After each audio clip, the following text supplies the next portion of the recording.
So I'm just sitting here minding my own business after running some errands, typing up some stuff on the computer, or I should say I'm sitting here typing up some stuff while being judged by Ted.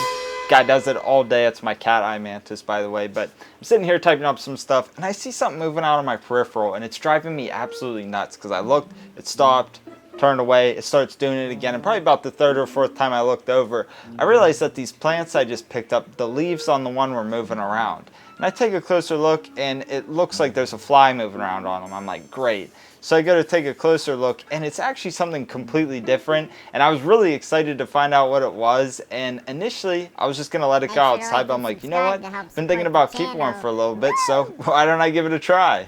That, of course, would be this jumping spider here. Now, judging by its appearance and the spiders I know that live in my state, I'm fairly confident in saying that this is a bold jumping spider. These are not a very large spider. Typically they'll max out at roughly about a half an inch long, give or take depending on whether it's male or female. The females grow slightly larger. This one isn't quite yet full grown, so I can't tell for certainty whether it's a male or a female, but my initial gut reaction is that it's a female. For a small creature, they also have a pretty decent lifespan on them, usually living for around 1 to 2 years. Truth be told, I'm really not a spider guy at all. Now, I don't know if that will change the longer that I keep this one. Perhaps it will kind of turn over a new leaf for me, but really, anytime I see them in my house or outside or whatever, I'm not particularly drawn to spiders. I never really have been, although I do think it's fascinating how they can make webs and that sort of thing.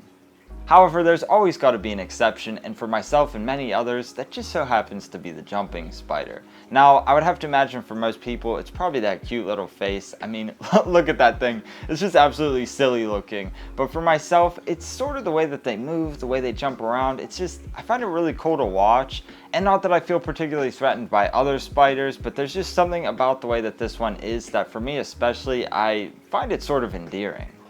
Now, I'm sure you know what all of this is segueing into, and that of course is that we got to build a proper enclosure for this one. When I do my projects, I'm usually thinking about the enclosure or container first. So in this case, what would be an appropriate item for the build? Right now, I have the spider in this little display case, which is actually a great long-term solution. The only thing with this is that this one is kind of small, so I would like to do something bigger for its long-term setup. And I do have this larger one here, but the issue that I have with this is that it's top opening. Now, that's not necessarily a problem, but the issue that I foresee with it is that the spider's going to make its webs, or at least some portion of them, up on the lid. So every time I open it to feed it or do maintenance, I'm actually going to be ruining the webs, and I'd rather not do that. Our other options, of course, are jars of any kind, whether it be a latch top, a glass lid, a cork, a screw-on. You know, there's so many different options, but again, these have the same issues that this one do, where it's opening from the top, and of course, I could put it on its side, but then it will make it hard to access, and that sort of thing, so I'd rather not use a jar. I did, however, find this little acrylic box, which I think is the perfect solution. I like this one for a number of reasons. Most importantly though is that I can put it in a vertical position like this and open it from the front, which is exactly what I wanted. It also stays shut quite well without any sort of locking mechanism, so no modifications needed there. And we also have a little crack on this side, which in some instances might not be ideal, but for this one it is because we won't have to modify for any other sort of ventilation. It's also nice that it's a more vertical setup because that's going to be ideal for the spider. They like to climb up tall surfaces to get a vantage point for prey.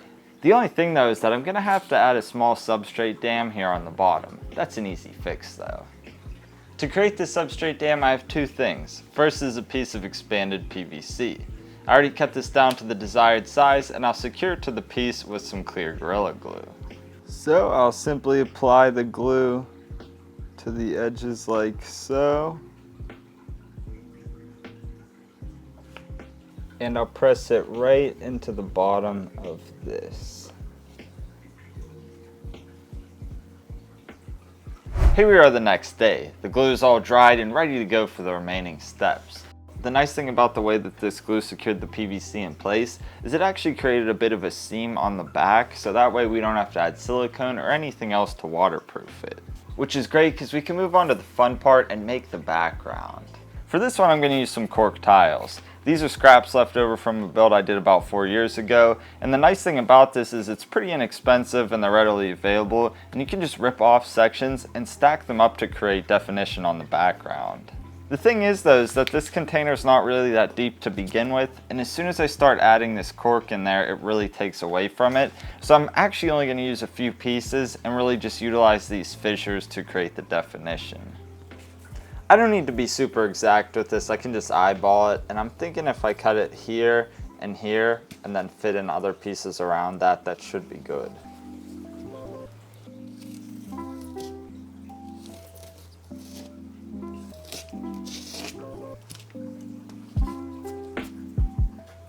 Something like this will definitely work. I'll just put another piece here and down here and call it good. After a few adjustments, this is what I ended up with. I think it looks pretty cool, but it will look even better once I put a piece of paper behind here to black out the background and really bring that crevice look full circle. All I gotta do now is just put some glue on the back of these. Get them into the container.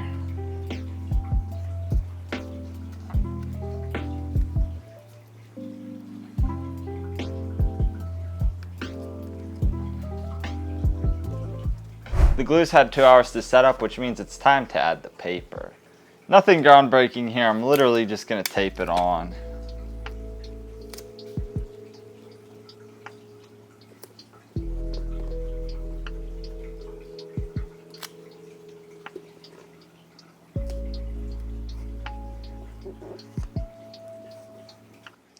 Here's how it looks now. I really like how it turned out, and we're just about ready to start scaping it, but you may have noticed this little hole that I cut out on the back.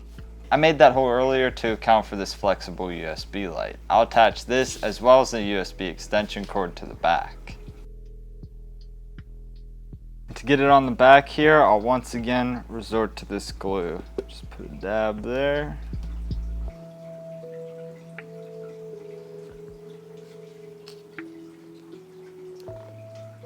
Hold it for a second.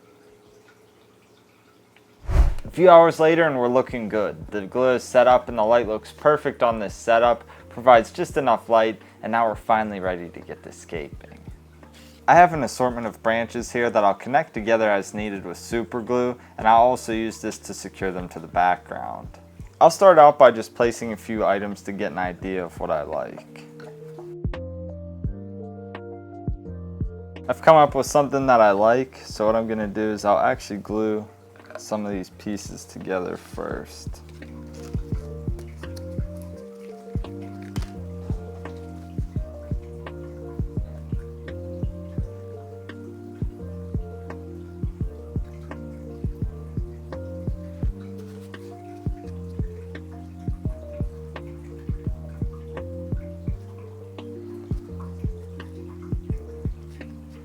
I've got the main piece put together here, and I'll put it in here and just check for placement one more time.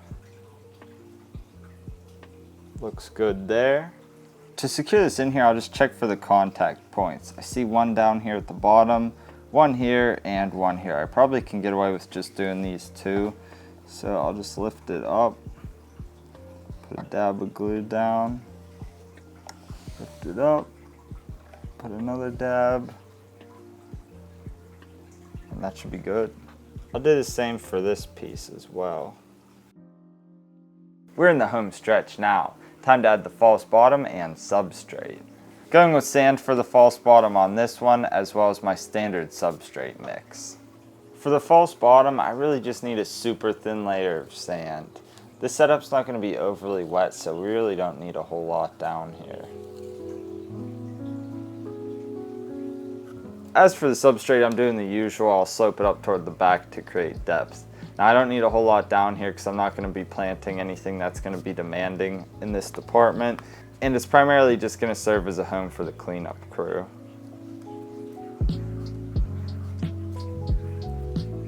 I've got this beautiful selection of moss that I just gathered from around my pond. I have some hypnum moss, some fern moss, and some badge moss. I'll place these throughout as I normally would in a way that sort of creates texture and definition. So I'll put this taller one in the back here to act as a background plant.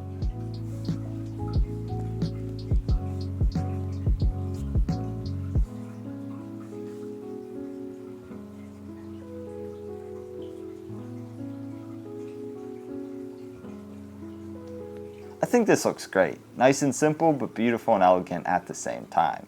Now I thought it'd look cool if I put moss in the cracks of the background, but I decided against it because it would take away from the work that I did, and I also feel that the spider's going to make most of its webs up in there anyways, so it would kind of defeat the purpose.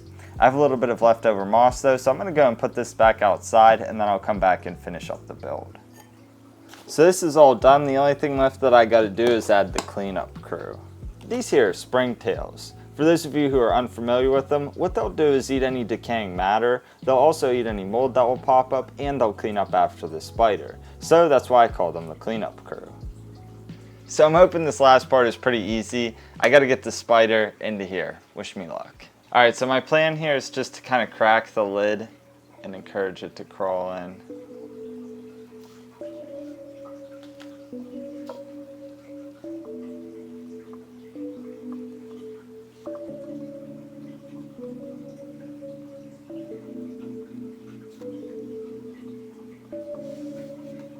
Success. This is so cool. It's already making a web up in the corner, which is exactly what I expected. Now I'm seeing that it may have put a little bit on the door, so that might create a problem, but at this point there's no going back.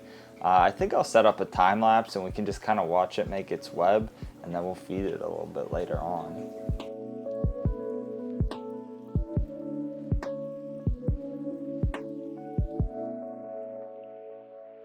And that, my friends, is the new jumping spider Vivarium. I really like how this one turned out. I wanted it to be kind of simple, give the spider a lot of room to crawl around, make its webs, that kind of thing, and I think this is absolutely perfect for it. In the short amount of time that I've been able to sit here and observe it, I gotta say, I think I'm hooked. It's just so cool to watch it crawl around, watch its behaviors and things. I even threw a cricket in there to give it a proper meal, and I gotta say, I was amazed at how quickly it was on it. It jumped onto it, and it's still eating it right now. And I think that's gonna do it for this one. As you can tell, I'm dipping my toes into inverts here and there, and I'm really enjoying it. Got the mantis, got the spider, got a few more on the future lineup that I know you're gonna enjoy, so stay tuned for that. If you liked the video, leave it with a thumbs up. If you haven't subscribed yet, do that too to help support the channel. And as always, Serpa Squad, take care and peace.